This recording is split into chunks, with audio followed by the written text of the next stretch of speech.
oxuyurdu, Nəcəfdə oxuyurmuş. Biraz çətin dönəmlər olub vaxtı ikən deyir.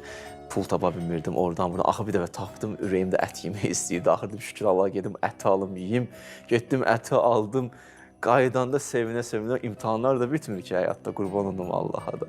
Deyir, gəldim, deyir, əlimdə gedirəm birdən qabağıma üzr istəyirəm bir it çıxdı balaları ilə birgə. Elə baxırdılar, sanki baxışlarına deyirlər ki, verirdi əlimdəki. Mən baxdım, hələ ki vermək istəmirdim də, özüm də yemək istəyirəm.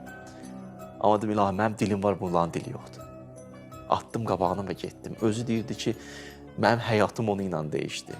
Özü danışır həyatında ki, bilirsiniz niyə? Orada tam ixlas var idi və anında iş görülmüşdü. Orada da özünü kimə göstərəcək, siz də mənə bağışlayın. Nəyə göstərəcək özünü? Və anında eləyib, baxmayaraq ki, onu məxluq, ilahim, Allahın məxluqu bilib. O məxluqdur. Sırf emosiya da deyil ha burada ya, başqa bir aləmdir. Başa-düşürsünüz? O cürünü addımı ilə bütün həyatı dəyişmişdi. Allah onun o qədər pul bərəkət vermişdi öz həyatında yazırkən. Sanki Allah da fəqirliyi köklü götürdü ha səndən.